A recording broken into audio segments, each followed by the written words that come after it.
good evening. First things first, guys in the chat. I know there's probably not too much of you in here at the moment, but am I blurry? Just let me know. And is my sound quality all right? I'm having a few issues with my my internet at the moment, so just let me know. But obviously it's 48 hours after the I say that I'm not going to say the drumming, but is it the typical league performance? Well, yeah, it's a long time after. We didn't go live yesterday. The kickoff at 2. I don't even think it was shown on Sky Sports, was it? I had to watch it on a version. Stream. Yeah, on another version. But we lost to Brentford away at Brentford. Brentford have been a good team this season. They've got a chance for European qualification. It's been them and Bournemouth, and they showed what they're all about: physical, strong running team. And they got 3 or 4 players in double figures, and they scored as well. Well, with the goal. So we were up against it, especially when we started with 8 changes. I think it was. We started with so many different players in different positions. Bruno was on the bench as well. Holland was on the bench, and it was an interesting game. I never expected us to win, but it was a good chance for opportunity for guys to get a run out and maybe give the manager something to think about. But the manager did make changes in the end. So look, none of us really expected it much. We know what our season is about now. It's about 2 games. It's about this Thursday, getting through to the final and the final. Simple as that. Everything else doesn't matter. You've seen Liverpool. They won the league the other day, and they've gone and lost to Chelsea, and Chelsea are going on like it's a big achievement. But Liverpool probably not at the races. Who cares now? Their focus is done. They've won the league. They're well clear. So if you're a betting man, I wouldn't expect Liverpool to win many games after this. You've got to be competitive out there. You've got to have that motivation. That gives you an extra 10% when you're playing football. And I just feel that when we're playing in the Premier League and then you make all these changes and adjustments, the result, sort of the odds of winning kind of decrease based on. Yeah, but is that right for us as a club, United as a club? You said you didn't expect to win. I didn't expect to win against Bournemouth either. It's now got to the stage where results aren't supposed to matter, because it's got people aren't even bantering us anymore. It's got to the stage where we lose again. It's just normal. I don't like. I'm like you. I'm not questioning what you're doing. I'm just putting it out there and saying, is it right? Because all right, I know our expectations of our team are low. No matter what happens, I mean, all right, maybe the last 3 league games you could understand maybe putting in lackluster performances because of where we are in Europe, and you understand that focus has changed and is more on Europa, but we're accepting these results. What if he doesn't win? What if we finish 17th below Tottenham and we don't win Europa? Then what? Then what happens to us as a club? And then what would the excuses be? Because that's going to be covering over the cracks more than Ten Hag and the FA Cup. It's obvious that he's going to stay. He will be staying. Yeah. But what do you think? I don't think these are conversations we need to have, because first of all, we have to establish, once you understand where you're at and what's relative to what we're doing right now. So with 3 games left in the league, 2 possible games in the cup, we understand league games is just practice or rotation just to focus on getting a good performance in the cup. We've shown that. We had a great performance the other day on Thursday. And in between that, we drew with Bournemouth and we've lost to Brentford, where the result didn't matter that much. So the fans are not really, I don't think the fans are really going off. You're going to get a lot of stick about where we are in the league, or minus goal difference and that kind of thing. But I think we're all sensible enough to understand that it has to be parked up for now. Our feelings and our emotions and our performances are geared towards the cup. And maybe it's the Europa League. It's not something that, like the Champions League or a league title. But for us, what's relative to us now, the way we're performing. This is everything to us. This is our World Cup. This is Mr. Universe. This is everything. So as long as we put in a good performance in the cup games, I can forgive the rotation, which we did the other day. It was a rotation. If we played our strongest side, we'd be moaning. Someone got injured. Poor Tottenham. Their Maddison got injured the other day. He's one of the top players. He got injured playing in the Premier League. So we have to really be mindful of what we're doing and the approach we have to the Premier League games. Granted, fans pay good money and they want to see good results. But if you're a part of a club and you understand the club and you read the club program and you understand what the motivation is all about, it's got to be the Europa League. So forgive us, guys. We've taken the season off.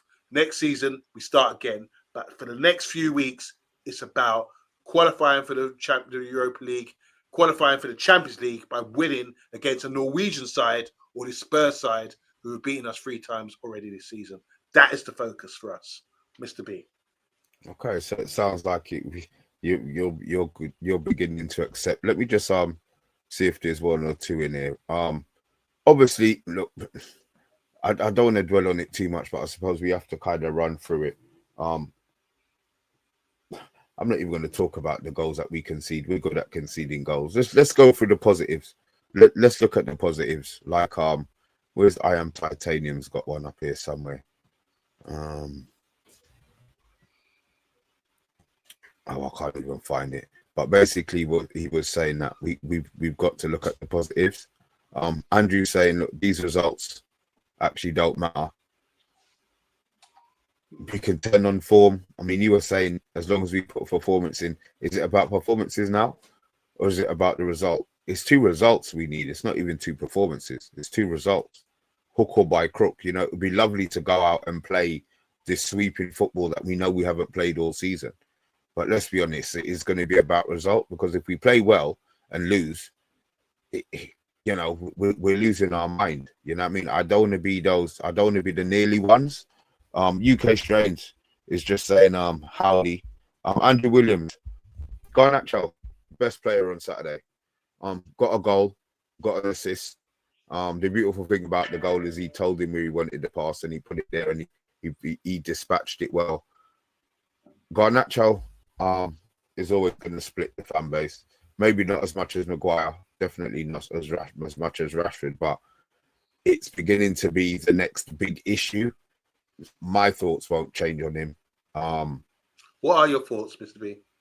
I just think that we can get a better player in his position. I understand in 4 years' time, he could be a world-class player. You know, he could be one of the top 2 or 3 in the world in his position. But right now, I don't think the club could wait 4 years for that level of fruition. And if we've got interest in him, then I feel that he should maybe be able to go. Okay, I just want to say Garnacho did play well. That's the comments we're getting from the people in the chat.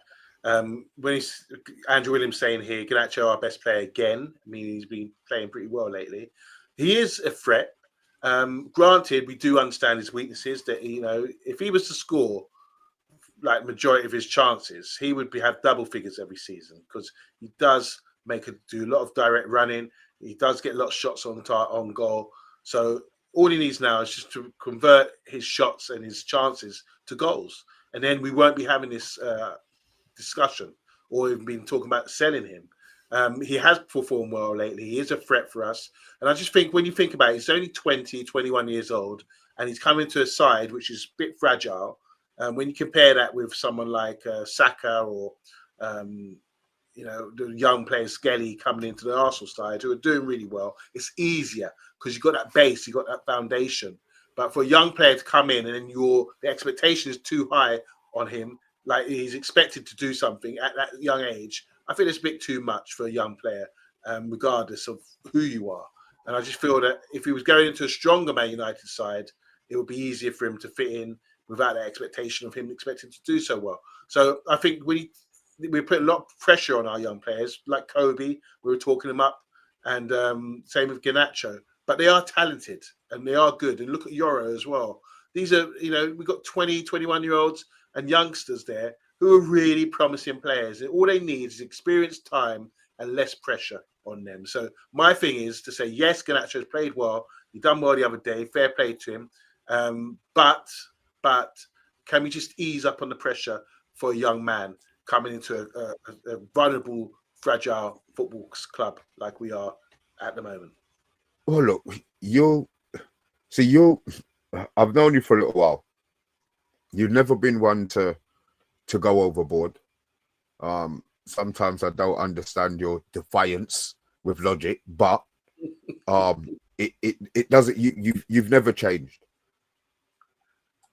I think the situation with Garnacho, you're always willing to give people time, regardless of what happens in between. We can't be any worse than this season. If we keep Garnacho, does he stay? Does he improve? Does he get the 10 more goals maybe this season, next season, that he should have got this season? Does he play in? No, do the players finish the assists? Because let's be honest, I was moaning saying he doesn't play passes, but in the last 4 or 5 games, we've had players missing the chances that he has been creating. Has the penny finally dropped now? Is it I would rather cash in now, regardless of how he plays. I would rather just cash in now, regardless of whether we qualify for Champions League or not. What Amarin did say after the game was, even if we do qualify for the Champions League, the squad's not qualified. The squad isn't strong enough to compete on both fronts. And I think we saw that with him making the 8 changes, maybe 9 changes if you include Dora playing on the right-hand side. Mm. Do you feel that there can be an improvement with that specific player? Or obviously it's going to have to be a whole team. It has to be a whole team thing. But you know what, Mr. B, from what I understand, when we had a show a few months ago, we talked about who we bring in, who's going to be having to leave. That was based on the profit that we make from Kobe and Garnacho. So I understand why you want him to leave. You're not saying he's not talented. You said a few years' time he could be world class. You just said also that we haven't got the time to wait for him to develop. We can get someone who's ready made to come in right now and cash in on him. So, and he can go to a side where, he could have that time to develop into that player that we think he could become. But so it's about patience, isn't it? From what you're saying. So if it's a case that we get through to the Europa League final and then the financial situation is improved, then it could be a possibility we don't have to sell him and we can keep a young player like that and we can develop him and then have a bit of extra money to spend on players to strengthen our squad. Now, it's a big jump, like say, going from 17th or 13th, 14th, where we are now, to playing competitive football in the Champions League. If that happens next season, we're going to have to step it up.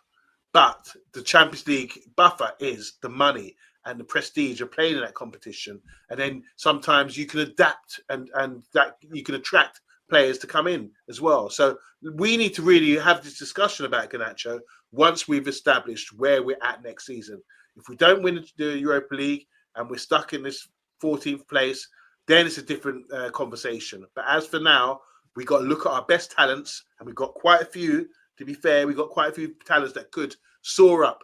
If you could, let me just say this, Mr. B. Usually, we look at odds of players that come through and develop and becomes great talents. If you look over the last 20, 25 years, who's come through at Man United Football Club and being a good talent, it's low percentage. It's probably about, you look at Rashford, even Lingard didn't really make it. How many players over the last 20 years or so have developed? You'll have to go back to like the class of 92 to see an abundance of players coming through. That was a high percentage. When you had Nicky Butt, the Neville brothers, Beckham, Giggs, Scholes. And that was fantastic. But since then, it's been difficult. But I just feel, I've got a feeling that out of all the players, with Euro, with Heaven, with Amad, Garnacho, Kobe, Collier, that's 7 players there, half a squad, half a team, or just over half a team, 7 players And I think even if 2 of them could go on to become top Premier League players, that is good. So, but it's just about us refining them and getting them playing at the club.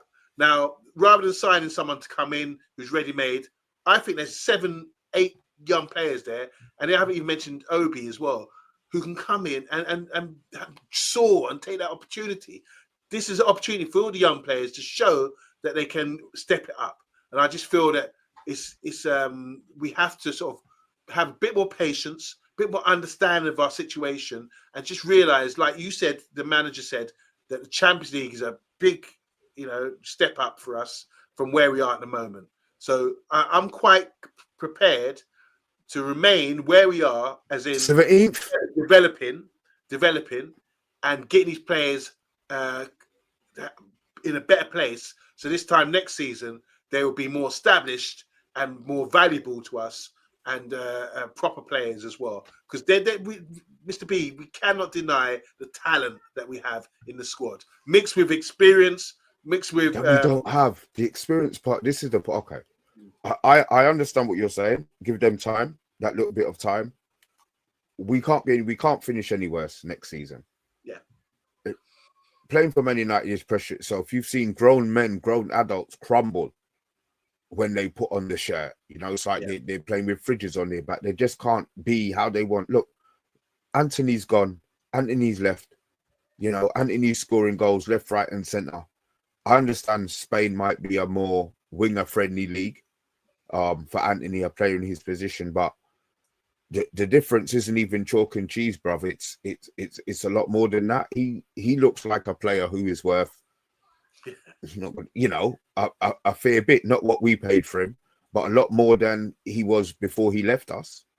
I just feel that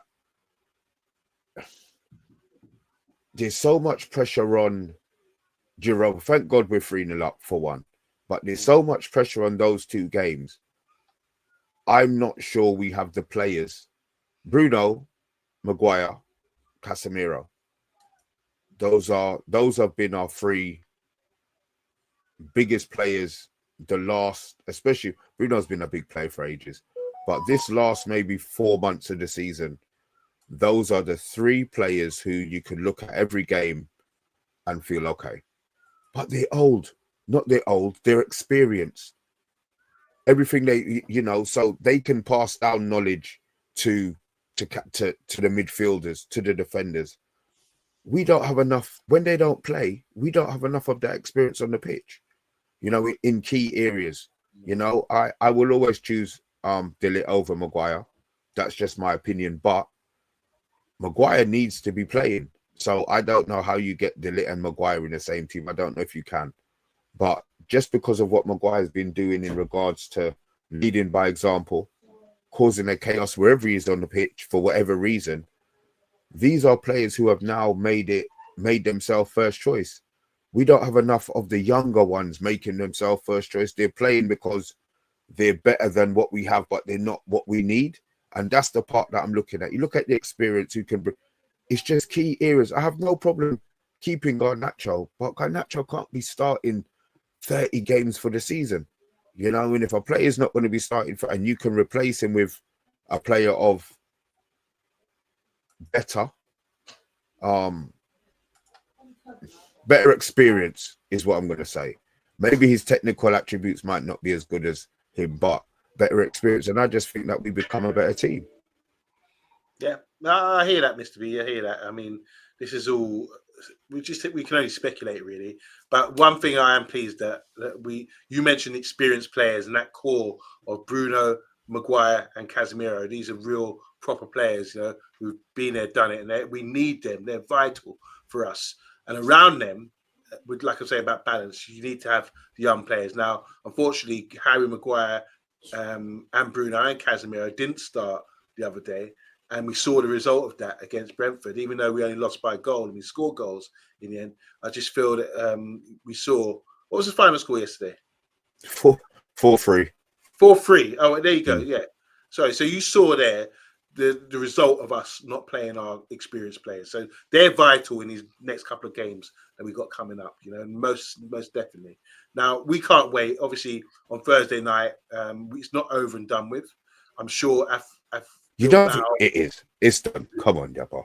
Yeah, Really? no, but Bilbao are going to feel grieved, aren't they? They're going to feel they were robbed. You can see the atmosphere, the reaction they had to sort of the red card and all that kind of thing. So they're going to feel grieved, and they've got nothing. They've got nothing to lose. So it's not. I'm not saying it's over completely yet. I'm saying it's going to be a lot of pressure. I'm just talking about getting to. We just need to get through and get the result that gets us through to the final. Even if we lose 1-0 or something like that, we need to manage that. But the most important thing after that, with the 3 remaining Premier League games, is about balancing the squad so we can focus on that final and make sure when we turn up there, we're in the best condition that we can be. I watched snooker for the last couple of weeks, World Championships, and for the first time ever, we've seen a Chinese player come out and win. He just won the final tonight, and I want to say congratulations to him. But this is a long-term goal. They've been practicing and doing their business in China for a long time now, and finally it's come through. So these are the fruits of their labor to actually come through after all these years and win something. And the same applies with when you're developing young players at Man United. Right, we might have a few ups and downs, we might have a few pitfalls, but if we're going to do it, if you want the short-term jump to leap forward, that's been proven over the last 13 years or something. It doesn't work. If we are going with a plan of young players, that I've mentioned the 7 of them, the 7 amigos or 7 magnificent 7 that we have in the squad right now, if you want to really get behind these guys and that project, it's going to be a bit longer than we expect. So it's down to the fan base. When you're watching the games, are you watching it and booing and saying, "That's just crap," or whatever? Or are you watching it saying, I see development here. It's good to see the young player. Like I watched the Brentford game with no issue about losing. I'm watching saying, Schade, you need to do a bit better here if he wants to be a top player. Good experience though. He got a good 45 minutes or whatever. I'm looking at Amas as well. He's played, more experience for him. He's learning from this. You know, this is vital experience. And in the long run, the long-term goal is let's see what happens. You know, if they don't get this experience and they're sitting on the bench and not getting any game time, then you're never going to know. But at least now we're seeing with the 3 games remaining, we can get to play these youngsters a bit more, give them that vital experience, and that will help them improve. And then in the final, we can play our strongest side and our fittest side, and a side that without injury or anything like that. That's the most important thing right now. Guys, we have to forget about results and all that kind of thing. It's about preparation. We're preparing. It's like athletes. Mr. B, they prepare all winter training for one race, which is the Olympic Games final or the World Championship final. One race. This is what athletes do. That's the mindset we're in now. We have to prepare, get ourselves ready for one game once we get through on Thursday, and that's the final. But in the meantime, give confidence and develop all the youngsters while we're at it. Okay, let me go through a few of these messages. I did star a few just to kind of gauge what these guys are saying. Hold on. Simon Warner is saying it was a gamble playing younger players against Brentford, but it just didn't work out. We are getting more injuries as the season ends. We deserve better. Welcome, man. I'd sell both Rasmus and Xerxes before Garnacho. Simon Warner is saying sell Rasmus and Anana for a start. There was one here from Simon Warner that said some of the players have improved form, and that Casemiro was going to be offered a pay rise. It's not a pay rise. Basically, in the contract that they have, obviously they get reduced wages if they're in the Champions League. So if we qualify for the Champions League, he doesn't get a pay rise. He just gets, I don't know, what is it, 25% deduction from his wages that's been deducted for however long we've been. So he will just be getting that back on his wages. I mean, I don't know how that implies to the rest of the squad, but I assume that those bigger players are the ones that it affected a lot.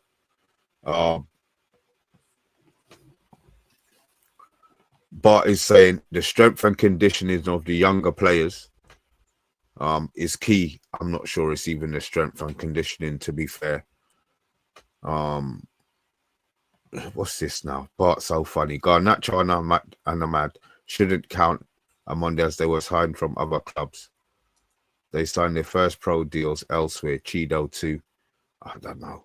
Maybe he's trying to have a dig. They lost their game in it. If you notice, he said Chelsea, and he's really got in. We deserve better. 21 goal. God, I don't understand that. If that's 20, is that I'm going to assume he's put it in because that's good. How much goals has he actually scored? Does that mean he because I've seen the ones that he missed, so I'm not really sure. I just don't understand. Halftime explains it to me. When he explains it to me, it sounds right, and then when I get it back in my head a couple of days later, it sounds completely wrong. So I just don't understand the GA.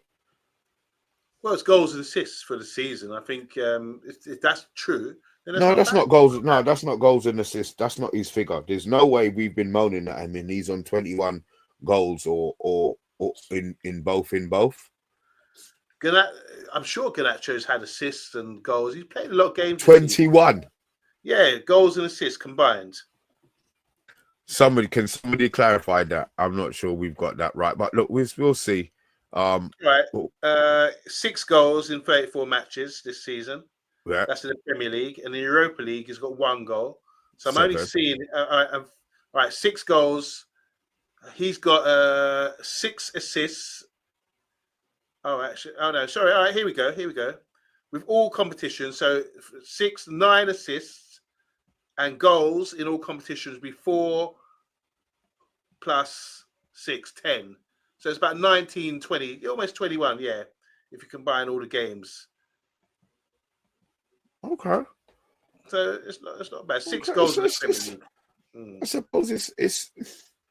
suppose it's not that bad if you look at it the cold light of day and just look at what he missed and what the figure that he could have been on. Right, so 10 goals, 11 assists in all competitions. That's when we deserve better. So that is 21 in total. So yeah. Okay. I mean, I suppose it's not that bad. I suppose maybe. You know why it's not that bad, Mr. B? Because you said, think about all the chances he misses. So if he was just like maximize himself and and with taking all his chances, you'd say that's not bad. But he's missing so many that if you add another 10 to that with the chances he misses, then you're talking about a proper Premier League player. And I don't think he's far from that. Okay, fair enough. Fun. I'll tell you, Bella, we have got some negative ones on here. I'm not calling you negative. Before, let's just get it right. But bruv, we're 3-0 up. Can anybody envisage that we're going to be throwing the game away on Thursday? Is it only me? No, we're surely not. We've seen, like I said, with Leon, with Bilbao, we've seen them. This is Bilbao who are 4th in the La Liga. Let me just put weight up this. Anthony's smashing it in the Liga right now with Betis. Bilbao 4th in the league with this great record of defence. And we beat them at their ground. You understand what I'm saying? Bit fortunate, obviously, the red card, but we beat them. And I didn't see enough from them to say that they're too much of a threat, to be honest. So I just think on our day, we're capable. We're probably a better cup team right now because on our day, Leon and Bilbao have been swept aside. Well, not swept aside, say Leon, but they're not very good sides, in my opinion. And I think we're quite fortunate to be having Spurs and a Norwegian team in the final. The level's not all that. So it's all for ours for the taking. If we look at our squad and what we've got over one game, surely we got to win this competition. No doubt about it. And there's no doubt, and I'm being positive, there's no doubt in my mind that we win. And if we lose, then you won't see my social media. I'm going to go off grid and not show my face again because there's no way that we should be walking away this season without this trophy. Okay, well, look, we'll use that. I'm confident. I am confident, especially with the 2 teams that we're playing. I'm hearing Maddison's injured.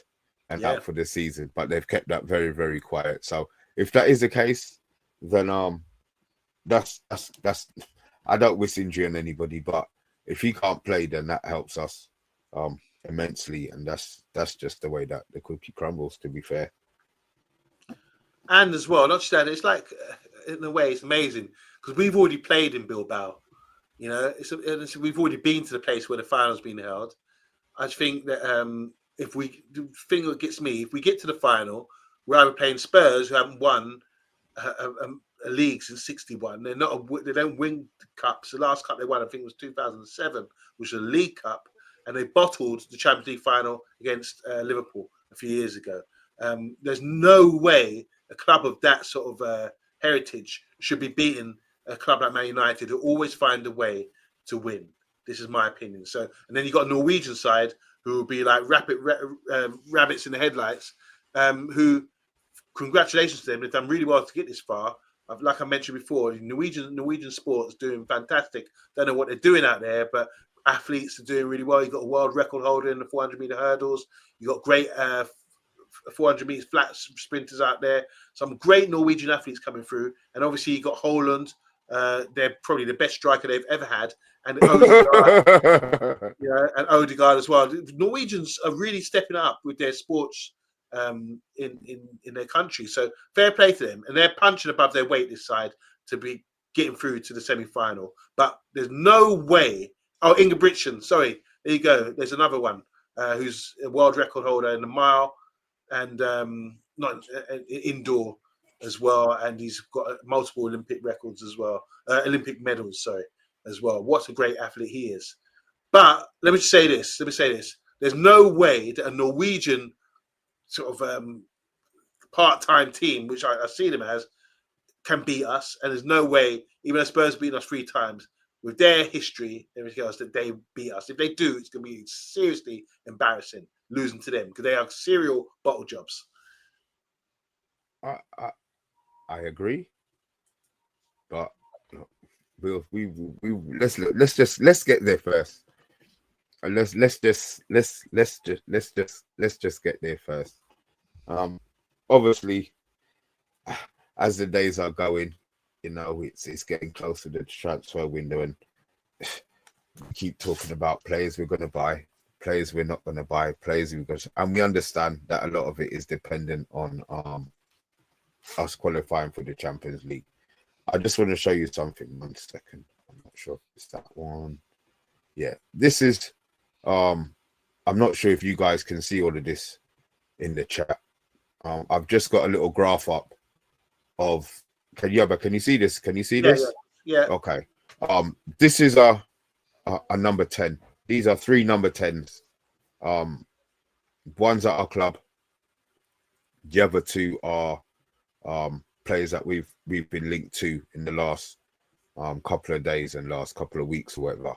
Just looking at this key here with these diagrams, what would you want? What player are you picking out of all of these? In what order? Blue, green, red, green, blue. I'm not sure if guys in the chat you can see, so I'll try and explain it. So the top point is key passes. To the right of that is all actions. To the right of that, again, so we're going down the screen towards the right, is carries. We then have dribbles, non-penalty goals, GA, which is that goal and assist stuff, assists. Just out of curiosity, can you just give me some colors as to what you would prefer your number 10 to have? Yabba, explain to me. Okay, so when we're looking at, we've always felt that we want someone to run beyond.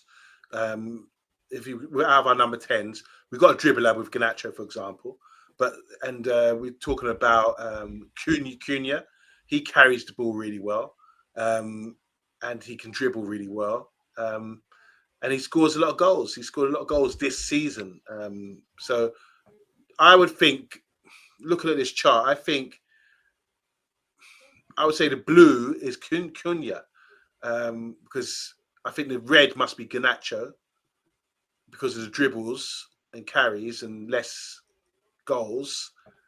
And and I don't know who the green is. So I'd say the blue is probably Cunha, the red is probably Garnacho, and I don't know who else we're being linked with. But the green looks like a player who's creates a lot of just an average, good all-round number 10. I've got no idea who that is, but I would say, like I said, Garnacho is the one in red, and Cunha is the guy with all the goals and key passes. Okay, well, look. Oh shit! I was supposed to have had the name on. I'm such a dickhead. Right. So basically, yeah, the blue one is Cunha. I'm right. Oh, good. Yeah, the blue one's Cunha. The red one is Garnacho. The green one is Mbeumo. Mbeumo. Okay, that's interesting. Yeah, the green So one's he's scored a Mbeumo. lot of goals this season, hasn't he? He's been involved in, I think it's 16 or 17. Would you Him class and him as a Wissa number have 10?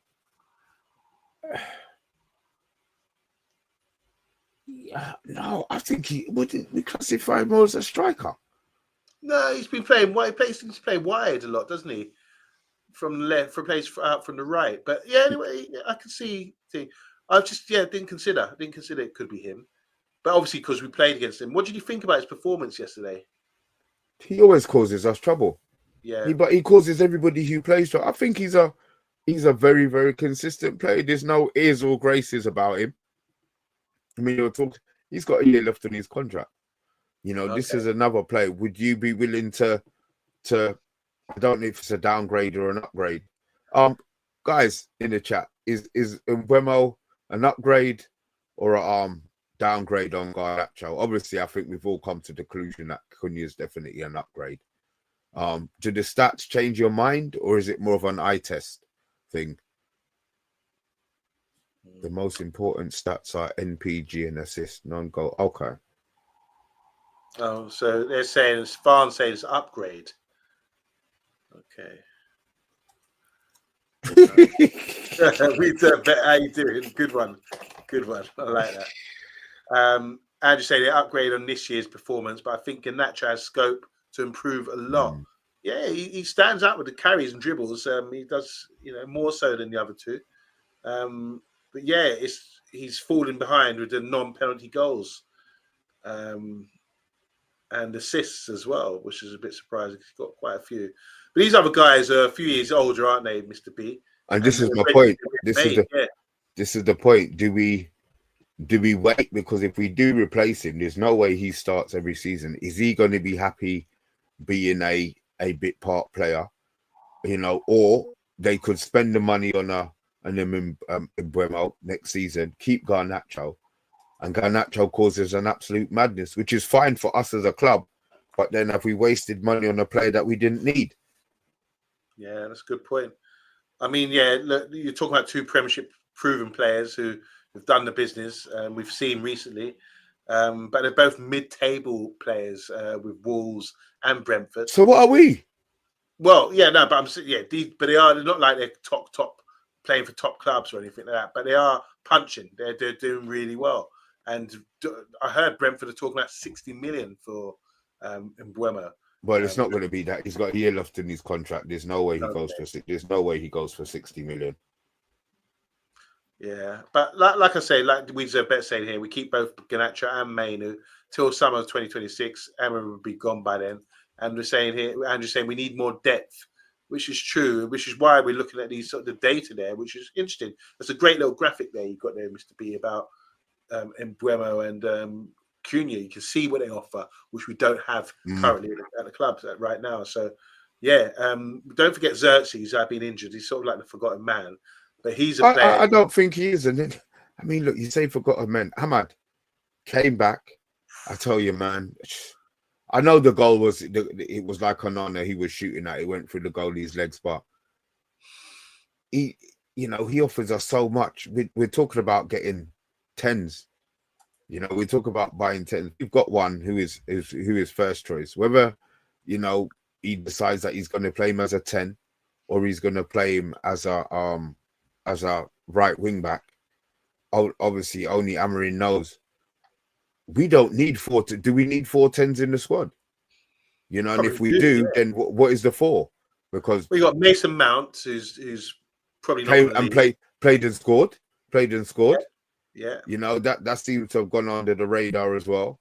Then you got Garnacho, you got Kobe Mainu, and then if you I buy in one of the two, Cunha, yeah. or Cunha. Amad, Xerxes, Uh, that's 6. Yeah. But So I think we're strong in that area. 210s, not many people do that. So I think I'd rather be strong in that area and what, have and have more 6? ammunition. Well, give us more ammunition, more Yeah, but variety. then 4 don't play. Yeah, but you could play like Xerxes or Cunha could play up front. So, bro, yeah, but do a lot better. do you think? Yeah, but do you think that's that? Oh, look, Andrew's got it right. Look, Andrew's coming in and said we need a 9. So you would rather have 5 10s who one can play up front rather than having a player who is a straight up gunman up front. I would rather have the gunman and take the number 9. Yeah, but our gunman currently is your -9. Yeah, but he's gone anyway, man. Let's not get into this. Yo, look, I don't care about depth. I think he's proved that he is on a par with one of the worst strikers that the club has ever bought, regardless of what he's spent, regardless of what we spent money on him. You know, if he was 15 million, he would still be shit. It's just that we wouldn't be so mad because he cost us 15 million. Do you know what I mean? So no, I believe he has to go. I think he has to go. So Amad should be our right wing back. Yeah, he plays really well there, doesn't he? I mean, he doesn't. What I really like about him is his attitude. He doesn't complain. He hasn't got that ego to say, "Well, I can't play there, boss," or I'm a forward." He turn up and say, "Oh, I can only play one position." He plays there and he does a good job, and he gives us. There's a huge difference when I see him picking up the ball and then jockeying and doing little steps. It gives defenders. The defenders have to respect him, and once he's playing, he gives us that balance and that ability to sort of penetrate. He's been brilliant this season when he hasn't been injured. So yeah, I think Amad's more than likelihood is that he will play in that wide area, and he get a lot. And the thing is, it's not like they call it a wing back, but I think we should change the name because it's detrimental to the player in your head. A wing back, it means you're playing back. No, you should call him the wide guy. You're playing wide for me. When I'm for my Sunday side, I always say, don't say to them you're playing wing back when we play 3-5-2. I say you're a wide man. You're vital to us. You're a wide man. You give us so much going forward. I put that in their mindset because they don't want to be known as a defender or fullback or wing back or anything like that. So wing forward or wing pushing on. That's what I want to try to encourage. And I think Amad's been a brilliant professional for us. He plays with a smile on his face, and he's really talented and gives us something in that area. So yeah, I think that's covered with him. But yeah, like the guys are saying about strikers, and you talked about there, Mr. B, about the number of number 10s we might have. But like I'm saying, Cunha and Buemo, if we get him, both can play number 9. Then we got Xerxes as well, can play both positions. So they can be 9s and 10s. I just think it's about squad depth. And if we've got the more players we have there, the better. Right, and granted, we need a proper number 9, but that could be someone like the Ipswich, Rory Delap's son, for example. He's okay. It does look like we're going to get. Is that the level of striker that we should be looking? Don't get me wrong; he could improve and be the next Harry Kane, which means that he was a good bit of business. But are we losing Garnacho? We moan about Garnacho being young and inexperienced, but then and Rasmus, but we're then gonna have another inexperienced player in a position that really and truly we do need somebody experienced in. Are you going to be willing to accept that we're going to be trash again? Well, I'm willing to accept that we are trying to build we're taking the long road, it's a long-term goal. I prefer that. Don't switch off and, try and take the back streets by going through just little back lanes to try to reach your destination faster. Stick with the steady road, and don't take any detours. There's only a certain way you can do it, and it is building slowly and being diligent with what you're doing. The young players, whether it's we said, when Ineos came in, there was a 5 rule for transfers about age, about the potential to develop, and we saw that with the Holland signing, Rasmus signing, Xerxes signing, and that would continue with someone like Delap. Plus, with the guys getting in with Bremo and Cunha, they would really these guys are ready to go. So it's about balance and getting the signings right. And I think we have to be really careful how we go about our business this summer. A lot more careful than we have been. Richard Hawkins is knowing our luck, we'll get Rory instead of Liam.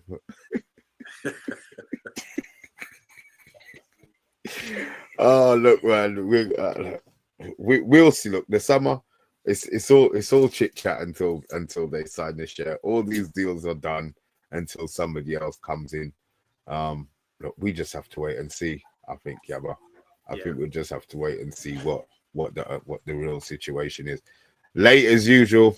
Cammy, how you doing, big man? I hope you're doing well, man. I hope to see your big round face one of the days this week. I'm not going to ask you which one. I'm not even going to offer you which one. So let me know when you're available, and we'll get you in at some stage. Quick question to Mr. B and the people in the chat. We're seeing Cammy there with his name Overhead Kick TV. What's the greatest overhead kick you've ever seen, or what's the greatest overhead kick goal that's ever been? Any level. What you've seated, there's level of importance. Yeah, you know, there's the games that they're in, because then you got to look at Bale for Champions League. Right. You know, you've got to look at Rivaldo, where he did the chest one. Yeah. You know, chested it and did his one. You look at Rooney. Oh God, you look at Rooney's one in the derby. Garnacho's one. We all know now it was a freak. It was a freak because we've had him, and we've seen his level of finishing. So we already know that was a fluke. Do you remember Trevor Sinclair? Yeah, exactly. And Trevor Sinclair's one wasn't even an overhead. It was like a sideways. It wasn't even like it was like a sideways volley. So don't ask me how you get your overhead. No, it was more like I thought it was like an overhead. You sure? From the edge of the area. Maybe was it there? So which one is the well, maybe that was Hughes's one. Andy Cole's overhead. Jesus Christ! I mean, oh God! And my son's just said Zlatan's overhead against England, where he must have been 107 foot in the air. I don't know why people rate that goal so much. I just don't think. What are you talking? I don't know. But are you serious? Yeah, he was like 35 yards out. Yeah, it's a clarity. It's a mistake. If he'd done that, and the goalie's in his goal. It's like, no problem. Yeah, but then he wouldn't have attempted it if the goalie was in his goal. True. But I don't know. I'm not sure if that's the greatest. I think you've named a few top ones, no doubt about it. And like Rivaldo's one, Rooney against City, fantastic. Gareth Bale, obviously in the Champions League final, amazing to do that. And that was quite from far out as well.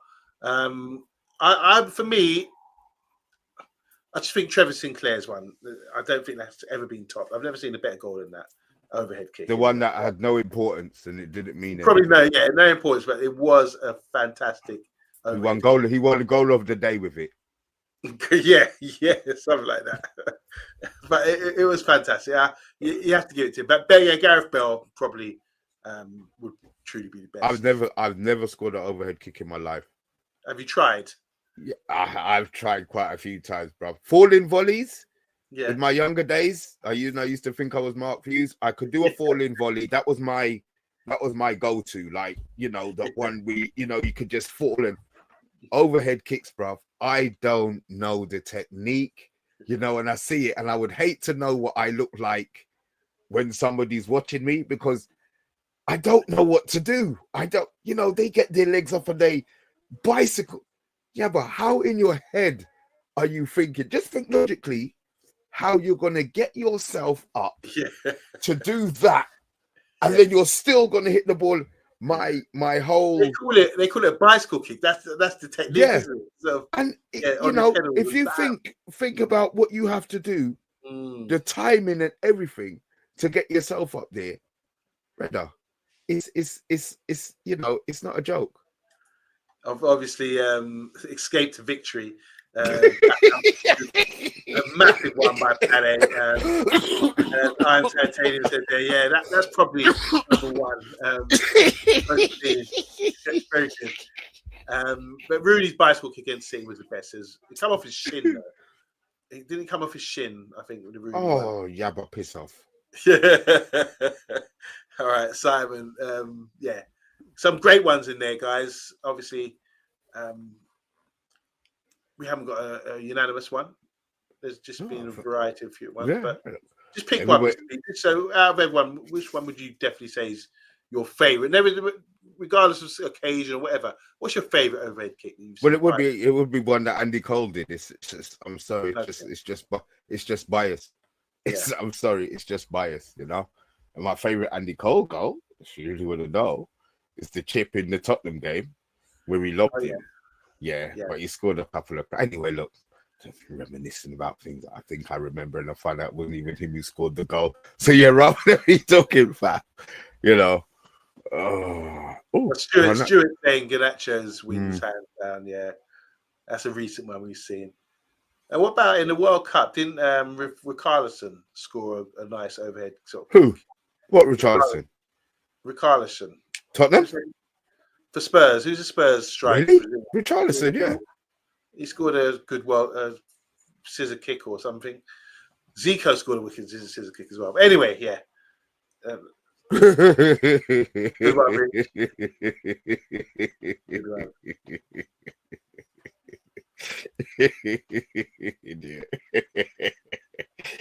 Oh God. Look, guys, we spoke for 52 minutes. Obviously, if we had come on yesterday, we might have been a little bit more depressed than we were, although we weren't even depressed talking about Man United losing, which shows the level that we've dropped to. We will be back tomorrow. It will probably be a preview. Hopefully Dora will be back. There was a few thunderstorms in Croatia. I think they washed our house away, so hopefully sorry Dora, if you're listening. I couldn't resist my dear. Apologies. Yeah, look, we will be back tomorrow. I'm going to see it will be a preview. It might not be, it might be a news day, but we are definitely going to be talking about that game anyway. Yeah, but is there anything else you wanna? Yeah, so maybe tomorrow we talk about our favourite own goal as well. That's something. Favourite own goal? Own goal, yeah. Oh wow. There's been a few. Yeah, Maguire's done a lot of them, hasn't he? Well, yeah. I think it was Gary Mabbott in the FA Cup final for me. Yeah, he scored an own goal. Or was it Des Walker? It was Gary Mabbott, I think, scored an own goal in the FA Cup final. That was one memorable one for me. But yeah, Richard Hawkins, Andrew Williams, Wizard Bear, Richard Herbert, Iron Titanium, overhead kick as well. Andrew Williams, Stuart the Red, of course, Farn 1994. And if I'm missing someone, Chat Sports, how you doing? Yeah, all you guys, thanks for contributing. We will be back. It was a big week, obviously, once again, in Man United's history, and we're here for it. History makers. Yeah, they're going to make history. We're making history. Yeah, that's all right. We'll take that. Take that. All right, guys, we'll be back tomorrow. So it's a lack a notch from me. Lack a notch from me. Thank you.